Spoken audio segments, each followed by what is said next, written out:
मी 40 sir आपल्या सर्वांचं मनापासून स्वागत आहे। आपल्याकडे हिंदू धर्मावर जे आघात होत आहेत त्या संदर्भामध्ये आज एक मोठी रॅली निघली होती आणि त्या रॅलीच्या संदर्भामध्ये अनेक ठिकाणाहून साधु संत आले। आपल्याबरोबर एक साधु आहेत तो त्यांना आपण विचारूया।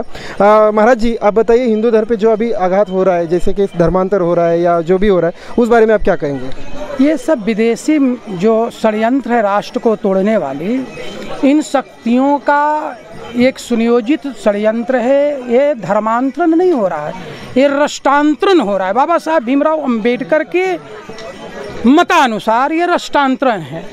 और ख़ास करके ये जो यहाँ जो कार्यक्रम हो रहे हैं, यह जो है सिर्फ यहाँ के जो वारकरी समाज और वारकरी जो तीर्थ क्षेत्र है, इसकी संस्कृति को दुनिया में नंगा करने के लिए, इस संस्कृति को बर्बाद करने के लिए ये इनकी कुचेष्टा है कि भोले भाले लोगों को बहलाकर फुसलाकर धन से बम से जैसे भी हो प्रलोभन के कारण मतांतरण करा लें।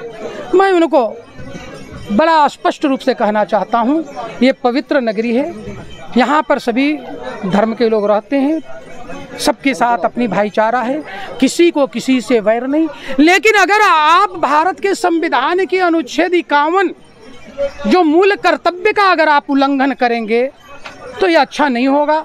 और ये समाज के लिए अच्छा, ये जो क्रिश्चियन मिशनरी कर रहे हैं, ये उनके स्वास्थ्य के लिए भी अच्छा नहीं है और भारत की अस्मिता के लिए अच्छा नहीं है। अतः मैं उनसे रिक्वेस्ट करूंगा कि आप अपने इस धूर्त चालबाजी से, राष्ट्र को तोड़ने की प्रवृत्ति से की जा रही कर्ज को बंद करें, अन्यथा इसका परिणाम अच्छा नहीं होगा। यही मैं उनसे कहना चाहूँगा। आज की जो युवा है इस हिंदू धर्म रक्षण के लिए क्या करे आप थोड़ा इसके लिए तो सबसे अच्छा हमारे यहाँ शिवाजी महाराज, संभाजी महाराज का सिद्धांत सामने आपके है, लोकमान्य बाल गंगाधर और तिलक की जीवनी आपके सामने है। हिंदू स्वराज्य हमारा जन्म सिद्ध अधिकार है, ये मांग कर नहीं, ये छीन कर लेंगे। ये तो हमारे आदर्श रहे, बस इसी पर हमारे नौजवान आगे बढ़े और अपने राष्ट्र और संविधान की रक्षा संस्कृति को लूट रहे ऐसे दुश्मनों के कानों तक और यहाँ की सरकार तक ये आवाज पहुंचे। भारत माता की, भारत माता की, नामदेव महाराज की, तुकाराम महाराज की, छत्रपति शिवाजी महाराज की, जीजा माता की, भगवान रामचंद्र की, भगवान महावीर की, भगवान बुद्ध की, बिन भगवान की, लव जी उस्ताद की। थक तो नहीं गए? भीमराव अंबेडकर की, भारत के संविधान की, भारत के प्रारियों की, स्वतंत्रता सेनानियों की। अभी जय से काम नहीं चलेगा, कुछ लोग अभी भी है कर रहे हैं, मुझे सुनाई दे रहा है। लव जिहाद रुकेगा तब ना, गौ हत्या रुकेगा तब ना, माउली को गाली देने वाले को रोकोगे तब ना। ये कप्तान साहब की ड्यूटी नहीं है। भारत के संविधान के अनुच्छेद 51 मूल कर्तव्य में तुम्हारा भी कर्तव्य है। अपनी देश के प्रति वफादार होना यह तुम्हारा कर्तव्य है और अपने देश के संविधान को जो न माने उससे बड़ा कोई राष्ट्रद्रोही हो ही नहीं सकता। इसलिए संविधान को मानना ये आपका दायित्व है और संविधान के प्रदत्त अधिकार में अपने धर्म की रक्षा करना ये आपका मौलिक अधिकार है। तो चलिए फिर से बोलिए, भारत माता की, भारत माता की, भारत माता की। थोड़ा सा और, थोड़ा सा और, पक्का पक्का ना? क्योंकि जानते हो यह वर्ष नारी वर्ष है, समझ गए? इसलिए नारियों का खूब जरा उत्साह बोलिए, बोले जीजा माता की, जीजा माता की।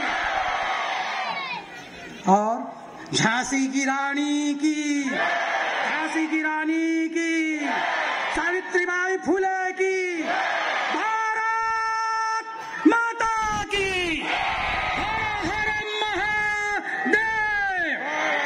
ऐसे नहीं, मैं बोलूंगा हर हर महादेव। उसके बाद आप लोग भी जोर से बोलिएगा हर हर महादेव, हर हर महादेव, हर हर महादेव। सभी लोग को हमारा नमस्कार से। अब क्या करूं पुलिस कप्तान साहब, मैं आपसे पूछ रहा हूं, जो विठ्ठल नामदेव तुकाराम को गाली देता उनके साथ क्या करूं कप्तान साहब?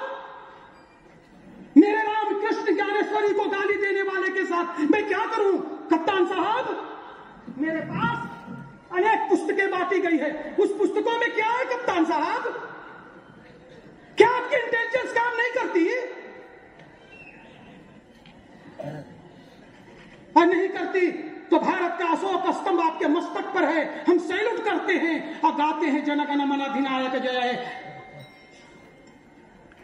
कप्तान साहब आज दर्द के साथ ये शांति के नगरी में अगर ये जुटे हैं तो इसका अर्थ आप समझ सकते हैं।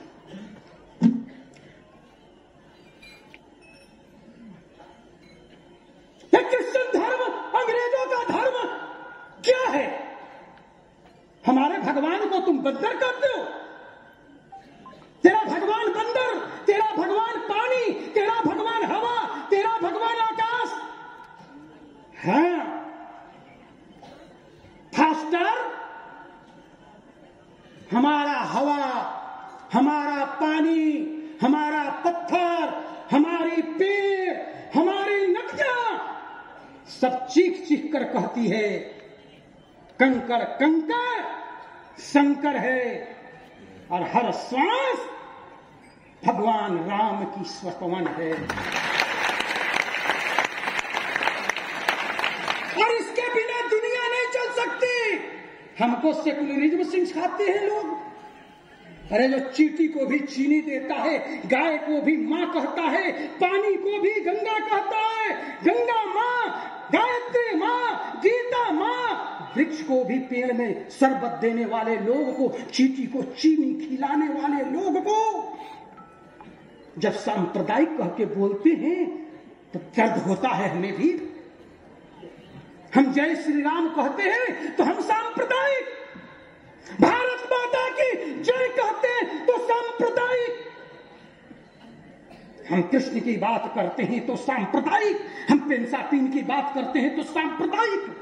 आई देश तोड़ने के लिए धर्म को तोड़ने वाले तत्व आपके गांव में घुस घुस कर मेरे दलित वर्गों को धर्म छीनता है तो वो सेकुलर हो जाता है कप्तान साहब। हमारे राम और कृष्ण को गाली देने वाला, अरे वारकरी समाज सिर्फ विट्ठल विट्ठल से काम अब नहीं चलेगा महाराज। मामा विट्ठल विट्ठल से काम अब नहीं चलेगा। शांति शांति की पढ़ाई करते करते तो तुमने अफगानिस्तान से लेकर तुर्किस्तान तक की सीमा को समेटकर अब तो कश्मीर तक आ गए। अब क्या महाराष्ट्र को आने की भी इच्छा है क्या? मैं नहीं कह रहा हूं बाबा, आंकड़े कह रहे हैं। 15 अगस्त 1947 में देश आजाद हुआ, 50 में संविधान लागू हुई, 52 में पहली की जनगणना हुई। 52 के जनगणना के अनुसार महाराष्ट्र में 98% यहां के मूल मेरे नागरिक थे। आज 19% क्रिश्चियन, 26% मुसलमान। तो हम कितने बचे मामा? ये तुम्हें पढ़ते हैं क्या? बाइबल में पन्ना नंबर भी बता रहा हूं आपको, लिखा है कि अपनी बेटी को बलात्कार करनी चाहिए। क्या हमारा हिंदू धर्म सिखाता है? बौद्ध धर्म सिखाता है? जैन धर्म सिखाता है? सिख धर्म सिखाता है? अगर धर्म ग्रंथ में ऐसी चीजें हैं तो कृपया मैं उन फादरों से पूछना चाहता हूं कि कृपया अपने इस धर्म ग्रंथ का अवलोकन करें। उत्पत्ति विषय में पढ़ रहा हूं। कोई एक आदमी खड़ा हो जाओ जी, मिला लो इसका पन्ना भी पुलिस अधिकारी को दे देना। जरा सा खड़ा हो जाओ कोई एक आदमी, मिलाओ। मैं गलत तो नहीं पढ़ रहा हूं भाई? ये किताब कौन सा है? शंका नहीं है? अब आइए जरा मैं आप लोग को भाई आज बाइबल पढ़ा रहा हूं। मैं इस प्रकार पृष्ठ संख्या 22 उत्पत्ति विषय अध्याय पृष्ठ 20 का कॉलम नंबर आदेश नंबर, क्योंकि इनका कहना है 4 किताब ऊपर से उतरी। फिर सुन लीजिए, लिखी उतरी। कहां से उतरी? भाई जरा सोचिए, मैं नहीं कह रहा बाबा, ऊपर से उतरी। गॉड के यहां से उतरी। 4 किताब, इंजील, तौरेत, बाइबल और कुरान लिखी। फिर से बोलो, लिखी। तो जब अल्लाह के यहां से या भगवान के यहां से उतरी, इस पवित्र ग्रंथ को हृदय में धारण करते हुए मैं इस क्रिश्चियनों के इस पवित्र धर्म ग्रंथ को पढ़ रहा हूं।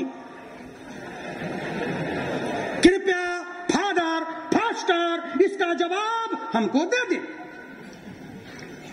भारत के भूमि पर बेटी की पूजा की जाती है या नहीं? अरे कभी कोई करे या मत करे, जब बेटी की हम शादी करते हैं तो बेटी दामाद का पैर धोकर उसका चनामृत लेकर उसकी पूजा जरूर करते हैं। लेकिन यहां क्या कह रहा है, जरा मैं पढ़ रहा हूं, चलो जिधर आओ। उत्पत्ति विषय पृष्ठ संख्या 22। इस प्रकार से लूत की दोनों बेटियां अपने पिता से गर्भवती हुई। बड़ी बेटी एक पुत्र जनी, उसका नाम मुआब रखा। वह मुआब नामक जाति का जो आज तक है मूल पिता हुआ। छोटी बेटी एक पुत्री जनी जिसका नाम बेनम्मी रखा। वो ओमान वंश को जो आज तक है मूल पिता हुआ। क्या यह धर्म ग्रंथ के लिए जायज है? क्या यह स्वीकार है? तो ये मेरे हिंदू के गरीब के भोले भालों को ऐसी संस्कृति क्यों पढ़ा रहे हो मेरे भाई? इसमें तो लिखा है कि अपने बेटे को मार के मांस खाना चाहिए। इसीलिए तो फादर ने उस दिन गाय का खून और सुअर का खून मिलाकर एक गिलास में रखा और हमारे हिंदुओं को पिलाकर धर्म भ्रष्ट करके कह रहा था कि यीशु का खून पीना चाहिए और बाजरा की पाव रोटी खाकर यीशु का मांस खाना चाहिए। यीशु महाराज तो ऊपर हैं, नीचे न उनका खून मिलेगा न मांस मिलेगा। मैं कहां से पाऊं और कहां से खाऊं? अगर कोई फादर और फास्टर है तो यीशु को बुला दे, मैं पूछ लूंगा और उनका खून और मांस खा के मैं भी क्रिश्चियन बन जाऊंगा। लेकिन पहले यीशु मसीह को बुलाओ तो। मैं नहीं कह रहा हूं। कप्तान महोदय लीजिए, आइए जरा पिलाइए। यूहन्ना चैप्टर का 53वां लाइन। यीशु ने उनसे कहा, मैं तुमसे सच सच कहता हूं, जब तक तुम मनुष्य के पुत्र का मांस न खाओ, उनका लहू न पियो, तुम में जीवन नहीं। क्या यह स्वीकार है? या जोर से बोलो, स्वीकार है?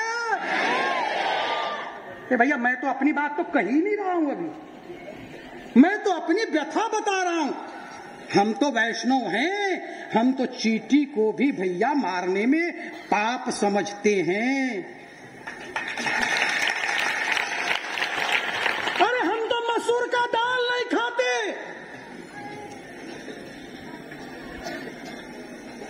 हम तो पत्थर को भी पूजा नमस्कार करते हैं, नदी को भी प्रणाम करते हैं। हम किसी का मांस और खून पीने की परिकल्पना कैसे कर सकते हैं? हम तो कहते हैं, क्या कहते हैं? ओम धौ शांति अंतरिक्ष ग्वं शांति पृथ्वी शांति राप शांति रोखदय शांति। हम तो शांति की कल्पना करते हैं और तुम यहाँ खून और मांस का खिलाने की बात करते हो। क्या यह धर्म है? इतना ही नहीं भैया, इसमें और क्या लिखा है थोड़ा और बता दूं आपको। इसमें लिखा है कि जितने हिंदू का अर्थ है जो यीशु मसीह को न माने, ऐसे सभी पुरुषों को तलवार से मार डालना चाहिए। खाली कुंवारी कन्या को अपनी भोग के लिए रखना चाहिए। ये मैं नहीं कह रहा हूं, लीजिए मैं पढ़ रहा हूं।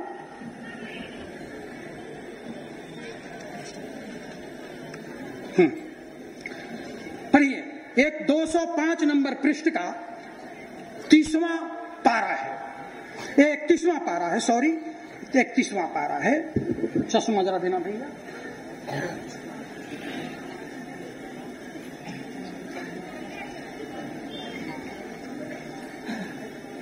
मुझे टीका करने का अधिकार नहीं है, भाष्य करने का अधिकार है कप्तान महोदय, इसलिए मैं भाष्य कर रहा हूं। क्या तुमने सब स्त्रियों को जीवित छोड़ दिया? देखो, विलास संपत्ति की पोर के विषय में इन लोगों ने तुम्हारे साथ विश्वासघात किया, इसीलिए सब बाल बच्चों में से हर एक लड़के को और जितनी स्त्रियों ने पुरुष का मुंह देखा हो उन सबको घात करो, परंतु जितनी लड़कियों ने पुरुष का मुंह न देखा हो उन सबको तुम अपने लिए जीवित रखो। क्या यह धर्म सिखाता है? हमारे देवी देवताओं के बारे में भी इसमें है, वो भी जरा सुन लो। मैं कैसे कहूं आपको, कहां से कहूं, कहां अंत करूं, मुझे खुद समझ में नहीं आता। सुन लीजिए। 237वां,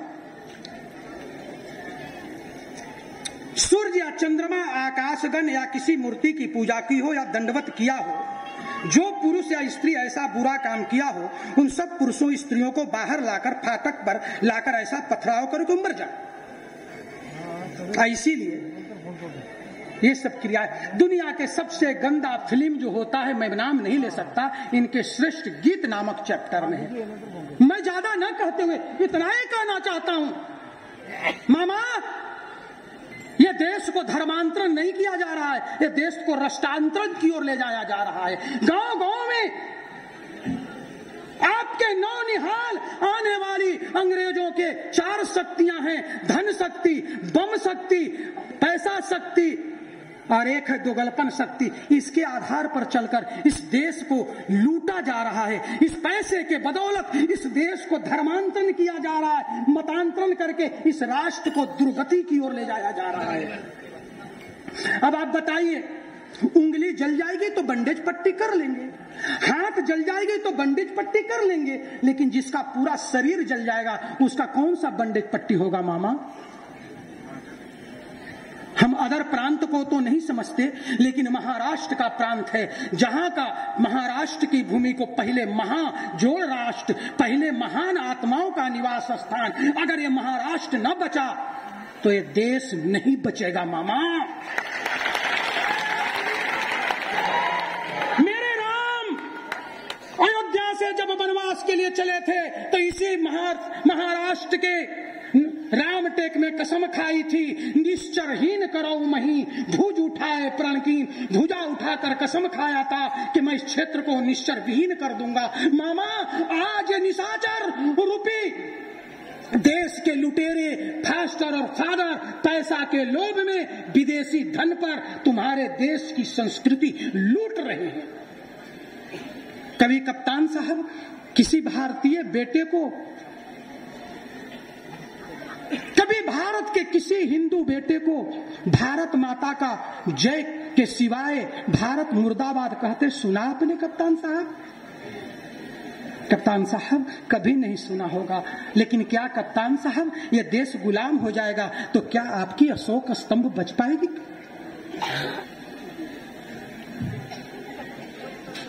मैं यहाँ के अपने किसी और को तो नहीं कर सकता, लेकिन मैं आने वाले इस नौनिहाल के लिए मामा तुमसे कुछ प्रार्थना करना चाहता हूँ।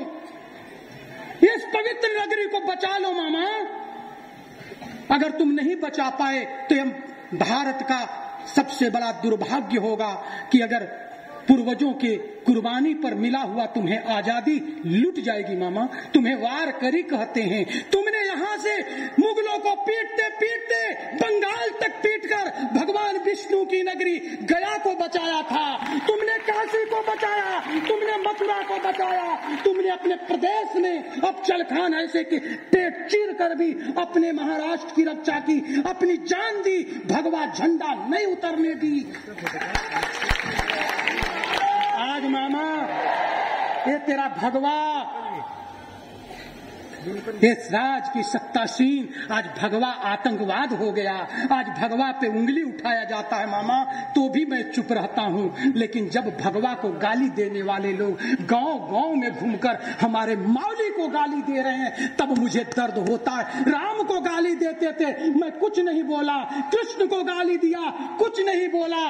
लेकिन जब नामदेव की कर्म भूमि पर, पवित्र भूमि पर आकर मेरे सनातन वैदिक धर्म के लोगों के बीच में जब मेरी माताओं को गौ का मांस का खून और सूअर का खून मिलाकर जब बांटा जा रहा था, तब मुझे अपने आप से घृणा हो गई मामा कि मैं अब जब महाराष्ट्र नहीं बचा तो भगवान राम, भगवान कृष्ण को बचाने के लिए कौन आएगा मामा?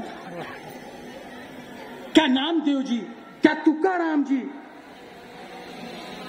कि ये बलिदानित भूमि, क्या साहू जी महाराज, क्या संभाजी महाराज, क्या शिवाजी महाराज का, क्या बाल गंगाधर तिलक, लोकमान्य तिलक की भूमि, क्या ज्ञानेश्वरी की मावली का उच्चारण घर में दबकर समाप्त हो जाएगा मामा? यह आपको तय करना है मामा। जगो, किसी और के लिए नहीं। जरा सुबह उठो मामा, अपने मावली के लिए। तुम तो वार करी हो, तुम्हारे पास इतनी शक्ति है कि तुम जिस दिन अपने झंडा को लेकर मावली के सामने संकल्प करके राज सत्ता को चुनौती दे दोगे, उसी दिन धर्मांतरण कानून इस सरकार को बनानी पड़ेगा।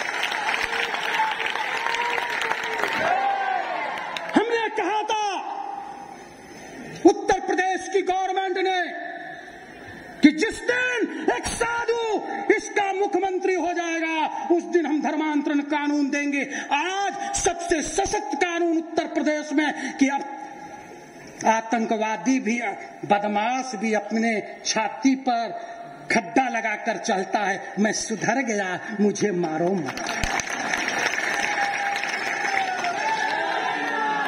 कप्तान महोदय, आपको संविधान की रक्षा करना यह आपकी भी जवाबदारी है और हमें मौलिक अधिकार में अपने संस्कृति, अपना संविधान की रक्षा करना ये मेरा मौलिक अधिकार है।